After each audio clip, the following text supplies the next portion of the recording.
नमस्ते दोस्तों, कैसे हैं आप लोग। नमस्कार। रिम्पी ने कहा है जो भी गीता के वीडियोस बनेंगे उसमें मेरे साथ रहेंगी, मतलब रहना चाहती हैं। अभी हम लोग कर्म योग के बारे में पढ़ रहे हैं जो अपने आप में बड़ा ट्रिकी चीज है। कर्म एंड योग बड़े हाई फाई वर्ड है। इंग्लिश में ट्रांसलेशन होगा तो कर्म का तो हो गया एक्शन, योग का क्या होगा? योग तो अपने आप में वर्ड है, इंग्लिश में योगा। हाँ, लेकिन उसका मतलब क्या होता है? योगा का मतलब क्या होता है? मैं वाइवा नहीं ले रहा, मैं खाली ऐसे ही फीलिंग आई। आज तो हम लोग बात करने वाले हैं पाप के बारे में, पुण्य के बारे में और सैक्रिफाइस के बारे में, कर्म योग में। लेकिन योग क्या है, पहले इसको थोड़ा सा क्लियर करें हमारे सब्सक्राइबर्स के लिए। ज़ेन योगा में योग क्या है, या पतंजलि योग सूत्र में योग क्या है? योग मतलब, मैं याद है बचपन में हम लोग स्कूल में किया करते थे, एक आंख से देखो, यूनियन। हाँ, मिलना। हाँ, लेकिन ऐसा मिलना जहां पर एक और एक दो नहीं होते, एक बड़ा एक हो जाता है। अभी हम लोग जहाँ रुके हैं इसके सामने वो तालाब है और तालाब के सामने छोटा सा एक काला काला सा एक कोई होल टाइप का था। हम लोग यहाँ से देख रहे थे तो लग रहा था चलो छोटा मोटा कोई आउटलेट होगा या कुछ होगा, लेकिन जब हम वहाँ जाके हमने एक्सपीरियंस किया तब पता चला वो एक तरह का इरिगेशन डैम है। तो वो नॉलेज और ये नॉलेज दोनों वन हो गया, अलग अलग नहीं हुआ। कृष्ण की गीता हमारे लिए तभी रेलेवेंट होगी जब हम सचमुच में इंटीग्रेट करना चाहते हैं इस फिजिकल बॉडी को किसी और एंटिटी के साथ। अब पता नहीं वो एंटिटी है भी कि नहीं। वो एंटिटी है गॉड या आत्मन, जिसको कृष्ण बार बार अर्जुन से कह रहे हैं, अर्जुन हर सब लोग पैदा होते हैं, सब लोग मरते हैं, ये सब मेरे अंदर से निकलते हैं, ये सब मेरे अंदर में जाते हैं।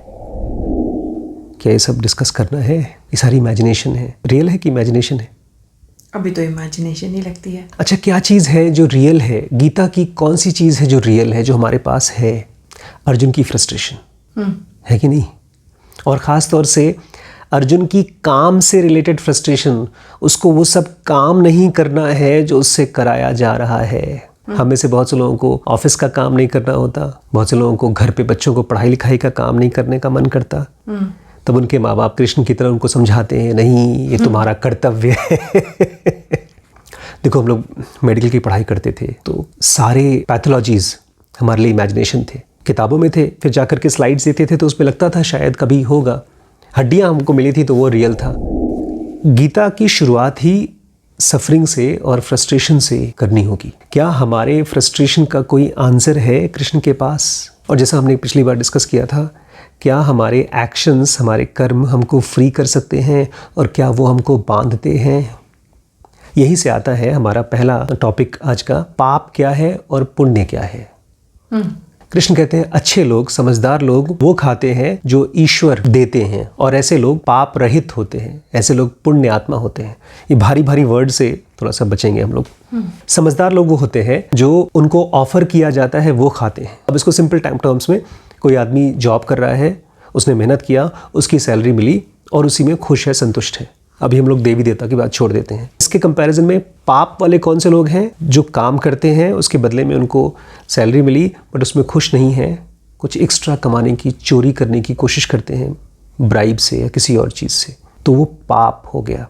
लेकिन खाली पाप लोग देखेंगे और लोग पॉइंट आउट करेंगे तुमने चोरी की है, तुम भ्रष्ट हो, इसलिए पाप नहीं है।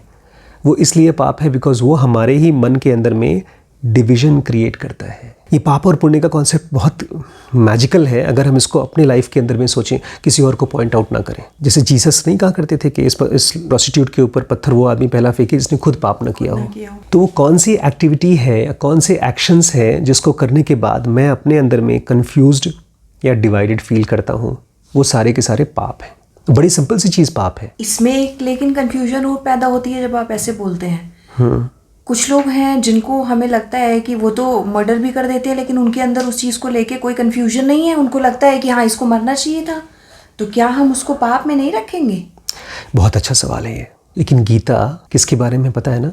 हमारी अपनी लाइफ के बारे में, हमारी अपनी फ्रीडम के बारे में। पड़ोस वाला अपने बच्चे को डांटता है, मारता है और उसके बारे में बिल्कुल गिल्टी फील नहीं करता है, तो उसमें हम क्या करें? मैं तो ये पूछ रहा हूँ कि मेरे बच्चे और मेरे बीच में कैसे एक खूबसूरत रिलेशनशिप हो सकता है, या मेरे काम, खासतौर से कर्म योग पढ़ रहे हैं तो मेरा काम जब मैं करता हूँ तो उसमें मुझे खुशी, जॉय, जो भी चीज़ चाहता हूँ वो कैसे मिले, फ्रीडम कैसे मिले। पड़ोस वाला मर्डर करता है, पड़ोस वाला चोरी करता है, उसकी स्टेट ऑफ माइंड तो मैं जानता ही नहीं हूँ। जब हम ये कहते हैं ना कि वो तो कंफर्टेबल है, उसको तो कोई कन्फ्यूजन नहीं है, हम नहीं जानते हैं। जेल के अंदर में जो कैदी होते हैं, जो सचमुच में पकड़े गए होते हैं, उनकी स्टेट ऑफ माइंड देखिए। मैं आपको एक सजेस्ट करूँगा, एक पिक्चर देखिएगा, अभी रिसेंटली मैंने देखी, तो नाम नहीं मालूम है, उसको मैं खोज करके नाम बताऊँगा। उसमें एक बंदे ने, उसकी एक्ट्रेस थी, कौन सी एक्ट्रेस, उसका नाम भी नहीं याद आ रहा है मुझे, हॉलीवुड की कोई फिल्म थी, पुरानी फिल्म। उसमें एक आदमी है जो छोटे छोटे बच्चों को किडनैप करता था, उनको मार देता था। इस औरत का बच्चा भी खो जाता है और वो किडनैपर जब पकड़ा जाता है, उसको मारा जाता है, तो उसकी स्टेट एकदम पागलों जैसी होती है। तो मैं इमेजिन कर रहा था कि ये जो बेचारा इसलिए कह रहा हूँ बिकॉज पागल की तरह ही होते हैं। एक मरीज़ हॉस्पिटल में होता है, उसकी स्टेट कैसी होती है। एक हमारे मित्र हैं, हॉस्पिटल में है पिछले 2 महीने से, वो बिस्तर पे हैं।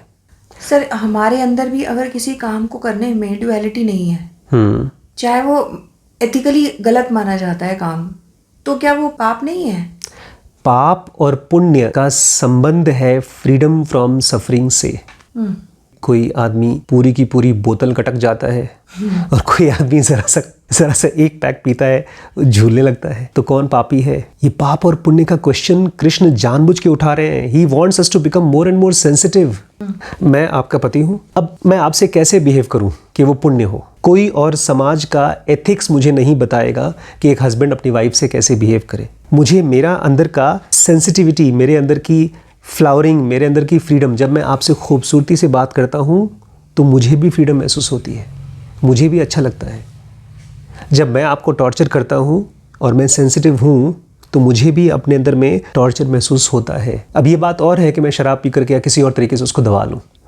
पाप और पुण्य बिल्कुल मीनिंगलेस है अगर मैं फ्रीडम फ्रॉम सफरिंग को नहीं लाता हूँ।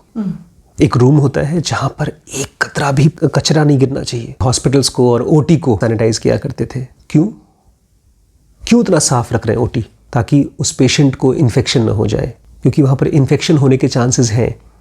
पाप मतलब माइंड में सफरिंग होने के चांसेस हैं, उनसे बचो आशीष, उनसे बचो, कोई और नहीं, आशीष खुद उससे बचो। और पुण्य मतलब कोई ऐसी चीज़ अगर तुम उसको करते हो तो तुम फ्री हो सकते हो आशीष। लोग कुछ भी करें, पड़ोस वाला कुछ भी करे, ये पड़ोस वाले के बारे में है ही नहीं। गीता पर्सनल है।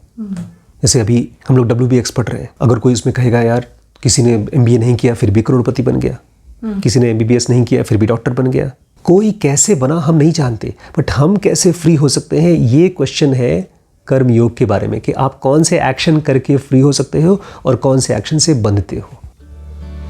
होप आपको कुछ नया मिला हो। आज इतना ही।